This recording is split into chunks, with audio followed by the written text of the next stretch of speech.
이 영상은 제멋대로 보는 남자 송자의 지극히 주관적인 리뷰로서 내 영상 약간의 스포일러가 될 수 있습니다. 송자띠.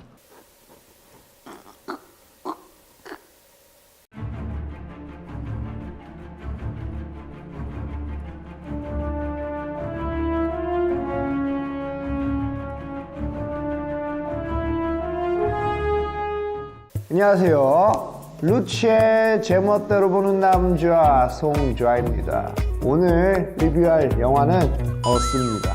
예고편을 엄청 잘 뽑았더라고요. 정말 기대를 많이 하는 작품으로서 진짜 그냥 어떻게 봤는지, 그리고 이번 영상은 늘 그랬지만 스포일러가 좀 있고요. 가이드, 해석 나눠서 하겠습니다. 그리고 이 영상을 찍기 전에 많은 리뷰들을 찾아봤습니다. 그 리뷰들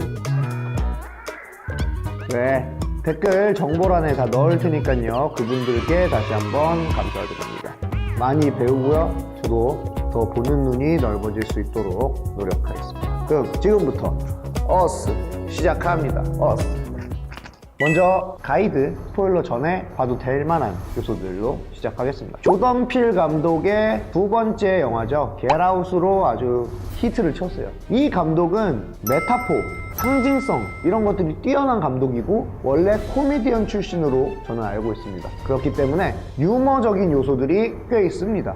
공포 영화지만 간단한 영화의 신호는 어느 한 흑인 가족 4명이 이제 휴가를 가게 되죠. 그 휴가지에서 자신과 똑같은 사람이 휴가지에서 습격을 한다는, 얼마나 무서울까. 사실 예고편 보고 초중반까지 정말 괜찮았어요. 겟아웃보다 조금 더 공포스러운 요소는 좀 있었다고 생각이 듭니다. 예고편이 엄청 죽이게 뽑았잖아. 그 여주인공 연기가 진짜 미쳤잖아. 그분이 참고로 블랙팬서에 나옵니다. 흥미로운 소재에 사회적인 이슈를 넣는 거는 이 감독의 색깔 계속 유지됩니다. OST가 정말 좋아요. 서스펜스를 만드는 효과까지 엄청나죠. 가끔 유머적인 요소로서도 OST를 씁니다. 루비탄용, 배우 이름이에요. 루비탄용의 1인 2역 연기는 정말로 미친 사람인 줄 알았어요. 도플갱어라는 소재를 다뤘기 때문에 1인 2역의 연기들을 꽤 많이 하는데요. 엄마, 여주인공 위주로 극이 돌아가기 때문에 그 연기의 힘이 대단해요. 하지만 겟아웃보다는 조금 심심했다.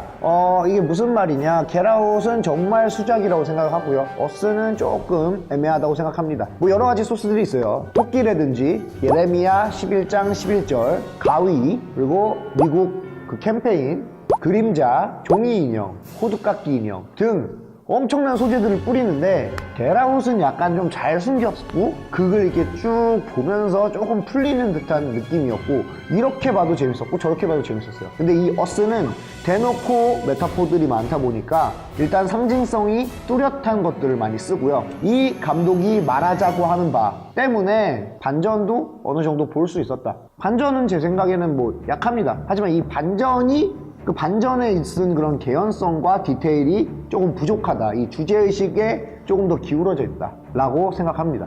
미국 문화의 지식이 꽤 많아야 돼요. 제가 한국인이고 옛날에 이제 블랙팬서, 겟아웃, 노예 12년 이런 걸 보면 그래도 인종차별이기 때문에 사람 대 사람으로서 느낄 수 있는 점이 조금 많았다면 어스는 미국 전반적인 사회에 대한 비판이 있어요. 소외계층과 중산계층에 대한 그런 것들은 사실 저희가 알 수가 없죠. 조금 그렇기 때문에 애매했어요. 영화를 보고 나오시는 분들도 겟아웃보단 조금 별로다, 조금 어렵다, 이런 뜻들을 어떻게 알 수 있을까, 그런 얘기들을 하면서 나왔던 거를 봤습니다. 영화는 사실상 어려운 영화라고 생각되지는 않아요. 저도 처음에 보고 이게 뭐지 그랬는데 해석을 한 번만 보면 그렇게 어렵지는 않은 영화라고 생각이 듭니다. 또 한 가지 아쉬웠던 점은 주인공의 의존도가 높다. 자기 가족이 죽거나 자기 친구 가족이 죽거나 되게 무관심하죠. 물론 이런 것들이 뒤에 나오긴 합니다. 근데 이 엄마만 그러면 이해가 되겠는데 나머지 가족들도 사실상 그렇죠. 영화를 보신 분만 조금 이해를 하실 수 있을 것 같습니다. 지금부터 상징적인 것들을 하나씩 집어보면서 제 나름대로의 해석 지금부터 말씀드리겠습니다. 여기서부터는 영화 보시고 보세요. 어스는 USA의 약자예요. 그거가 예고편에도 나오고 많은 것에 나오는데 저는 이걸 모르고 봤거든요. 루비탄 용의 도플갱어에게 물어봅니다. 당신은 누굽니까? 그랬더니 나는 미국인이야 라는 대사가 있습니다. 이게 나는 어스가 어스 USA 유나이티드 스테이트라는 그거에 진짜 놀랐어요. 전반적으로 그냥 미국을 깔라고 만든 영화라고 생각이 듭니다. 극 중에 그 처음 시작할 때 손을 이렇게 쫙 잡아가지고 이제 쫙 선을 만드는 그런 캠페인이 있어요. 그 캠페인이 Hand Across America라는 캠페인이었는데 그 소외계층들을 기부를 하면서 이게 선을 쫙 이어가지고 국가 간의 경계선을 만드는 캠페인이었는데 사실상 실패했다고 합니다. 캠페인의 홍보 문구를 보면요, 인형들이 빨간색으로 종이 인형으로 되어 있습니다. 근데 도플갱어를 부르는 게 레드죠. 그러니까 도플갱어는 그냥 도플갱어라기보다 소외계층을 뜻하는 거였어요. 그래서 이 도플갱어들이 지상으로 올라와서 자신들이 주체적인 삶, 이 소외계층이 계속 소외받다가 그 분노를 표출하게 되는 거죠. 물론 뭐 그 캠페인이 있음으로부터 현실까지 끌고 와서 이렇게 했다는 점에서 약간 개연성은 조금 제 생각에도 약간 부족한 것 같아요. 토끼가 나오죠. 토끼를 식량으로 삼았다, 도플갱어들이. 토끼는 처음으로 복제가 성공된 동물입니다. 그리고 힘은 매우 약하지만 번식력이 강해요. 이게 무슨 말이냐면 소외계층, 우리는 힘이 없는 소외계층이지만 그 욕망만은 있다는 거죠. 토끼가 뜻하는 뜻은 그거였어요. 그래서 예고편에 보시면 대칭된 얼굴들이 나오는데 그 중간에 그림자가 토끼 모양 같은 그런 메타포도 숨겨져 있습니다. 가위 모양으로 되는데 가위는 날이 대칭이 돼요. 날카롭죠. 가위로 종이 인형도 끊고요, 중산층과 소외계층에 대한 연결을 끊겠다, 대칭되는 날로 우리의 관계를 끊어내겠다라는 뜻이더라고요. 이런 걸 알고 보면은 영화가 되게 잘 만들었다라고 저는 생각이 듭니다.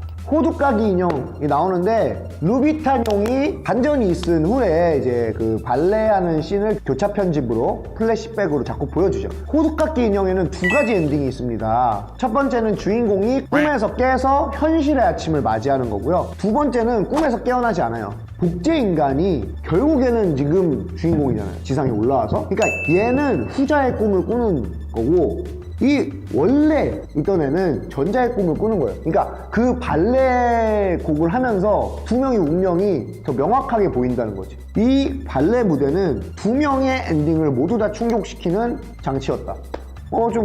많이 괜찮더라고요. 저는. 예레미야 11장 11절, 제가 이거 구절을 갖고 왔는데요. 이제 내가 그들에게 벗어날 수 없는 재앙을 내리니 그들이 나에게 울부짖어도 그 말을 듣지 않을 것이다. 벗어날 수 없는 재앙이란 거는 그 소외계층이 올라와서 사륙을 벌이는 뭐 그런 것들이 이제 재앙이라고 생각이 들고요. 사실 요거는 조금 위화감을 주기 위한 그런 문구라고 생각이 들고 11장 11절 1111 4명, 가족도 4명이고요. 그것들을 자꾸 보여줌으로써 분위기를 잘 잡는 거죠. 마지막 반전은 이제 도플갱어들은 말을 할 수가 없어요. 하지만 레드만 말을 하죠. 여기서부터 사실 저는 눈치 깠거든요.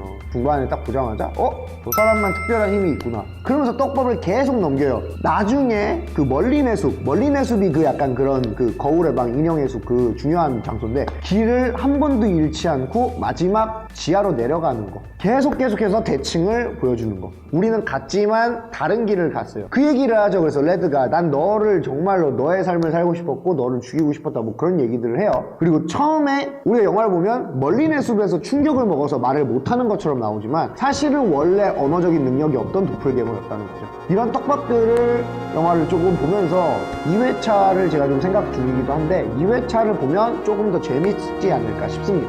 그래서 모든 것을 종합을 했을 때 그 미국의 과거와 현재에 대한 문제점들을 많이 다룬 영화라고 생각이 들어요. 결국에는 그 미국의 전반적인 지금 사회 풍토 같은 거를 잘 모르면 공감이 잘 안 될 수도 있어요. 결국에는 받아들일 것인가 배척할 것인가. 배척을 했을 때 너희들이 이런 재앙들을 견딜 수 있을까.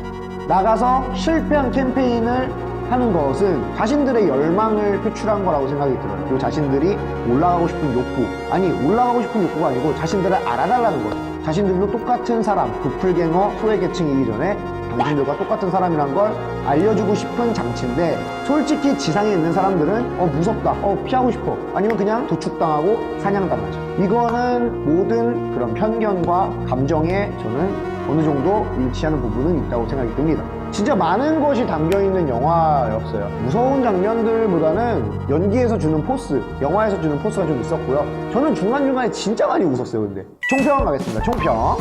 완벽해지는 조던 필 감독의 세계관. 겟아웃보다는 조금 약하지만 그래도 무드는 유지한다. 나는 개인적으로 한국 버전 어스를 보고 싶다. 우리나라도 분명히 이런 문제들이 있을 거라고 생각이 들어요. 재밌을 것 같아요. 이런 감독이 한국에도 한 명쯤은 있었으면 좋겠어요. 하지만 누구에게는 좀 잘 만든 똥일 수도 있다 라고 생각이 들어요. 그래서 평점은 10점 만점에 7점입니다. 참고로 겟아웃은 8.9점 정도 줬던 것 같아요. 8.9점. 이상 루치의 제멋대로 보는 남자 송되었습니다. 루바.